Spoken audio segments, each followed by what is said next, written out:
Dear friends, students and viewers, in this video lecture I am going to solve exercise 1.1 class 10 NCERT mathematics. Exercise 1.1 question number 1 is use equal division logarithm to find the HCF of 135 and 225. तो पहला part इसका दिया गया है, given number are 135 and 125. तो हम क्या करेंगे, यूजिंग इक्वल डिवीजन लेमा या applying equal division lemma on 225 and 135. यहाँ पर लार्जर नंबर को स्मॉलर नंबर से डिवाइड करेंगे. तो 135 से 235 को डिवाइड करेंगे, 1 टाइम पड़ेगा 90 रिमाइंडर. तो इसको राइट करेंगे 225 equal to dividend into dividend equal to divisor 135 and quotient 1 plus remainder. ये ऑलरेडी आप लोगों ने पढ़ रखा है लोअर क्लास में भी. तो वही चीज़ यहाँ पे राइट हो जाएगी. अभी जो रिमाइंडर है जीरो के इक्वल नहीं आया, तो यहाँ पर 135 225 135 का एचसीएफ नहीं होगा. अब हम क्या करेंगे, इस 135 और 90 पर इक्वल डिवीजन लेमा अप्लाई करेंगे. तो 90 से 135 को डिवाइड करेंगे, 1 टाइम पड़ा 45 रिमाइंडर आ गया. तो अगेन डिविडेंड यानी कि 135 equal to divisor 90 into quotient plus remainder write हो जाएगा. रिमाइंडर यहाँ पर अगेन जीरो नहीं आया, तो अगेन हम अब 45 और 90 पर इक्वल डिवीजन लेमा अप्लाई करेंगे. ठीक है, इक्वल डिवीजन लेमा का जो वीडियो है इससे पहले मैंने प्लेलिस्ट में अपलोड कर दिया है, आप लोग उसको देख सकते हैं. वही कंसेप्ट यहाँ पे यूटिलाइज हो रहा है.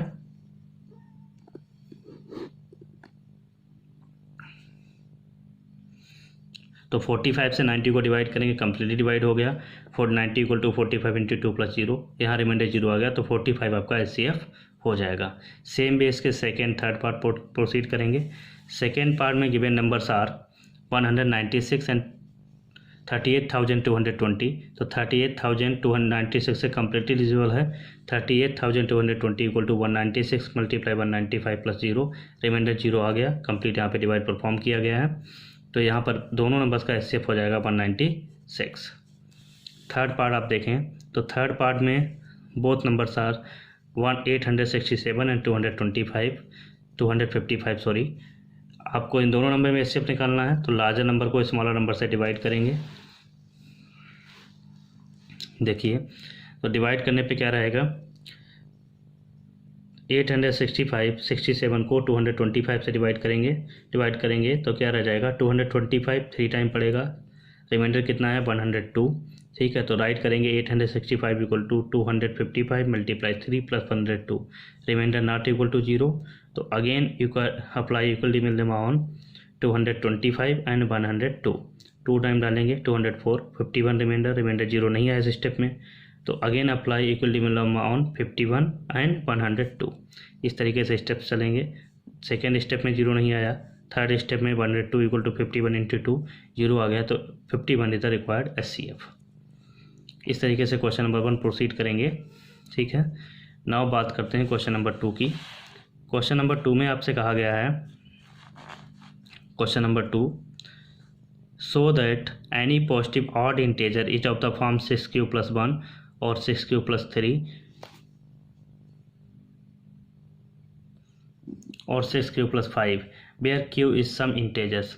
Let n in a positive integer, then n equal to 6q, 6q plus 1, 6q plus 2 और 6q plus 3, 6q plus 4, 6q 5 हो जाएगा. q some integers हैं. देखिए, हमने पढ़ा था इक्वल डिवीजन लेमा में a equal to b q plus r. तो यहाँ पर b के प्लेस और r जो था वो जीरो के बराबर है, जीरो से बड़ा होगा, पर less than equal to b होगा. तो यहाँ पर b के प्लेस पर कितना है 6 है. तो b के प्लेस पर 6 रखोगे तो r कितना हो जाएगा, r less than equal to 6 हो जाएगा. तो r की पॉसिबल वैल्यूज़ कितनी हो गई, r की पॉसिबल वैल्यू 0 1 2 3 4 5 एंड 6 तक, इतनी पॉसिबल वैल्यूज़ r की हुई. तो इन्हीं वैल्यूज़ के बिहाफ पर n की टोटल 6 वैल्यूज़ पॉसिबल होंगी. 6q प्लस 1, जब r इक्वल टू 0 लिया तो 6q 0 राइट करेंगे यहाँ पर. तो a equal to 6q plus r था, तो जब 0 राइट करेंगे तो n इक्वल टू 6q आ जाएगा. 1 राइट करेंगे n इक्वल टू 6q 1 आ जाएगा. 2 राइट करेंगे तो n equal to 6q plus 2 आ जाएगा. 3 राइट करेंगे r का वैल्यू तो 6q प्लस 3. 4 राइट करेंगे तो 6q प्लस 4. 5 राइट करेंगे तो 6q प्लस 5. इस तरीके से n की वैल्यूज आएंगी. अब इन वैल्यूज़ को हम चेक करेंगे, इनमें से कौन सी वैल्यूज़ इवन है और कौन सी वैल्यूज़ ऑड हैं. अब अगर बात करें n equal to 6q plus n equal to 6q. अब देखिए, एक इवन नंबर और ऑड नंबर का प्रोडक्ट हमेशा इवन होता है. एक इवन नंबर और ऑड नंबर का प्रोडक्ट हमेशा इवन होता है. ये बात आपको ध्यान रखनी है कि even multiply odd equal to you get even और even multiply even you get even. ठीक है, दोनों केस में इवन मिलेगा। तो n इक्वल टू आपका हो जाएगा 6q, that is 2 multiply 3q, it is even. अब नेक्स्ट है 6q इवन है। इसी तरीके से रखिए कि इवन में अगर इवन नंबर प्लस करेंगे तो even plus even you get even, पर even plus odd you get odd. तो 6q क्या है, इवन है, और 1 क्या है, ऑड है। तो इवन में ऑड प्लस हुआ तो हमें क्या मिलेगा, ऑड। तो 6q प्लस 1 कैसा नंबर हो गया, ऑड नंबर हो गया। 6q इवन है, 2 इवन है, इवन प्लस इवन इवन, तो 6q प्लस 2 कैसा हो गया, इवन हो गया। 6q इवन है, 3 ऑड है, तो इवन प्लस ऑड इवन, यानी कि पूरा नंबर ऑड हो गया। 6q इवन है, 4 इवन है, इवन प्लस इवन, ये पूरा नंबर इवन हो गया। 6q इवन है, 5 ऑड है, इवन प्लस ऑड ऑड हो गया, पूरा नंबर ऑड हो जाएगा। 6q इवन है, 1 ऑड है, even plus odd you get odd number. तो यहाँ पर क्या हुआ, इसी क्वेश्चन के अंदर hence any odd positive integer is the type of 6q plus 1, 6q plus 3 और 6q plus 5 where q is some integer. यही क्वेश्चन एग्जाम में इस तरीके से पूछ लिया जाता है। शो करिए कि any positive even integer is of the form 6q, 6q plus 2, 6q plus 4। इस तरीके से इसी को रिवर्स क्वेश्चन को पूछते हैं, तब भी यही वर्किंग करनी होती है। सेम प्रोसीड करेंगे, बस इसमें इवन वाले केसेस राइट में कर देंगे। Hence any even positive integer is of the form 6q, 6q plus 2, 6q plus 4। तो ऑड के केस में यही रहेगा। तो ये क्वेश्चन दो तरीके से एग्जाम में आस्क किया जाता है, एक बार इवन के केस में, एक बार ऑड के केस में। ठीक है, आई होप आपको क्लियर हुआ। वेरी इंपॉर्टेंट क्वेश्चन है ये, इस पर वेरी इंपॉर्टेंट आप लगा लीजिएगा। एक्सरसाइज 1.1 का क्वेश्चन नंबर 3 है, एक्सरसाइज 1.1 का थर्ड क्वेश्चन में आपसे बोला गया है an army contingent of 616 members is to march behind an army band of 32 members in a parade. The two groups are to be march in the same number of the columns. What is the maximum number of the columns in their SCF। तो यहाँ पर क्या करें, जो maximum number of columns बनेंगे वो क्या हो जाएगा, दोनों ग्रुप्स का क्या हो जाएगा, SCF हो जाएगा। तो maximum number of the columns equal to the SCF of 616 and 32। तो इनका SCF फाइंड आउट करेंगे, आपका रिक्वायर्ड आंसर आ जाएगा। जो SCF फाइंड आउट करने पर आंसर इनका आया है 8। इस तरीके से ये सेकेंड क्वेश्चन नंबर 1 की तरह आप कंप्लीट कर लीजिएगा। अब हम लोग क्वेश्चन नंबर 4 की तरफ चलते हैं। क्वेश्चन नंबर 4 वेरी इंपॉर्टेंट है एक्सरसाइज का।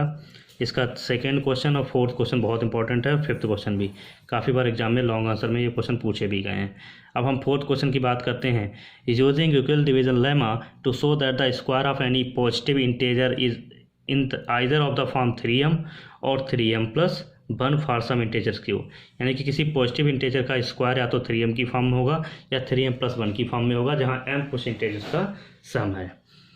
तो लेट इसको प्रूफ करने के लिए इक्वल डिवीजन लेमा अप्लाई करेंगे।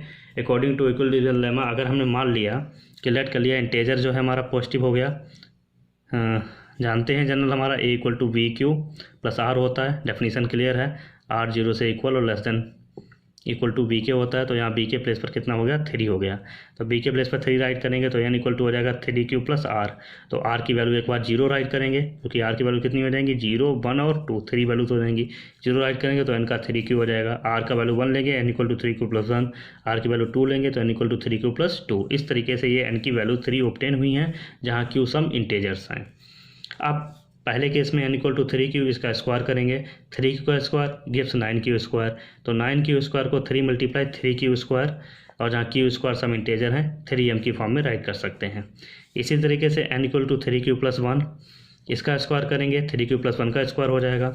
तो a प्लस b का होल स्क्वायर, a स्क्वायर यानी कि 3q का square 9q square plus 2ab 2 into 3q into 1 6q plus 1। अब पहले दो स्टेप में 3 कॉमन ले लीजिए आप, तो 3q square plus 2q plus 1।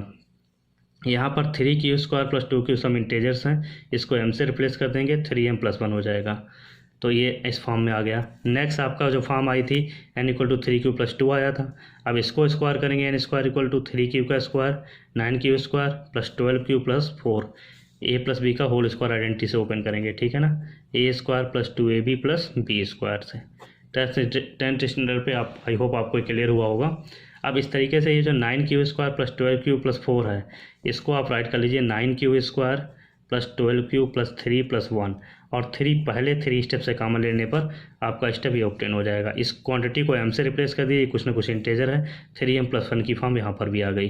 तो यही इसीलिए यहाँ पे बोला गया कि किसी भी पॉजिटिव इंटेजर का स्क्वायर की जो फॉर्म होगा वो या तो 3m होगा या 3m प्लस 1 की फॉर्म में होगा, जहाँ m सम इंटेजर्स हैं। इस तरीके से क्वेश्चन नंबर 4 प्रूफ हो गया। आई होप आपको क्लियर हुआ होगा। अब इसका लास्ट क्वेश्चन एक्सरसाइज का है, that is also very important. Question number 5, use equals division lemma to show that the cube of any positive integer is in the of the form 9m, 9m plus 1 और 9m plus 8। किसी positive integer का जो cube है वो इस form में होता है, ये हमको प्रूफ करना है। तो यहाँ पर let n be the positive integer और n इक्वल टू आप कंसीडर करेंगे अगर 3q प्लस r, तो r का वैल्यू कितना हो जाएगा 0 से 3rd तक। तो वही जब n का वैल्यू 0 राइट करेंगे तो n इक्वल टू 3q, ठीक है, और 1 राइट करेंगे 3q प्लस 1, 2 राइट करेंगे 3q प्लस 2। अब एक बार n इक्वल टू 3 क्यूब लेंगे, उसका क्यूब करेंगे, क्यूब करोगे 3q का क्यूब 27 क्यूब, 9 कॉमन ले लीजिए, 9 इंटू 3 क्यूब 9m की फॉर्म में राइट कर सकते हैं। n equal to 3q plus 1, तो n क्यूब होल क्यूब करेंगे, 3q प्लस 1 का होल क्यूब हो जाएगा। आइडेंटिटी से ओपन करेंगे तो फॉर्म आइडेंटिटी से ओपन करने पे ये रिजल्ट आएगा। अब देखिए प्लस फर्स्ट के 3 टर्म में 9 कॉमन है, 9 कॉमन ले लीजिए, 3q स्क्वायर प्लस 1, इसको m से रिप्लेस कर दीजिए 9m plus 1, where m some integers हैं, है ना। इस तरीके से आपका इस फॉर्म में भी आ जाएगा सेकेंड टर्म। इस क्वेश्चन में अगर कोई बच्चा b को 9 से रिप्लेस करेगा तभी क्वेश्चन हो जाएगा, पर जब आप b को 9 लेंगे तो n equal to 9q plus r होगा। उस केस में क्या होगा कि n का वैल्यूज जो हो जाएगा फिर 9q, फिर 9q plus 1, 9q plus 2, 9q 7 तक जाएगा, क्योंकि r की वैल्यू 0, 1, 2, 3, 4, 5, 6, 7 होगी। तो इस तरीके से काफ़ी लंबा क्वेश्चन हो जाएगा, तो बहुत बड़ा क्वेश्चन हो जाएगा। ऐसा ना करने की बजाय आप n equal to 3q plus 1 ले लीजिए और उसका 3q प्लस r ले लीजिए, सॉरी, और उसको क्यूब कर लीजिए जैसे कि यहाँ पे सॉल्व कराया जा रहा है। तो इससे आपका टाइम भी बचेगा और क्वेश्चन थोड़ा जल्दी हो जाएगा। तो 2 केसेस आपके कंप्लीट हो गए। अब थर्ड केस की बात करते हैं। थर्ड केस में आपसे बोला गया है n equal to 3q plus 2। अब n equal to n cube करेंगे तो 3q प्लस 2 का होल क्यूब हो जाएगा, इसकी वैल्यू ये आएगी a प्लस बी का होल क्यूब आइडेंटिटी से ओपन करने पर। अब फर्स्ट के 3 स्टेप्स में 9 कॉमन है, 9 क्यूब देखिए, तो 9m प्लस 8, इसको ये जो क्वांटिटी है कोई ना कोई एक इंटीजर ही होगी, तो इसे m से रिप्लेस कर दिया गया। Hence the cube of any positive integer is of the form 9m, 9m plus 1, 9m plus 8। इस तरीके से क्वेश्चन प्रूफ हो गया।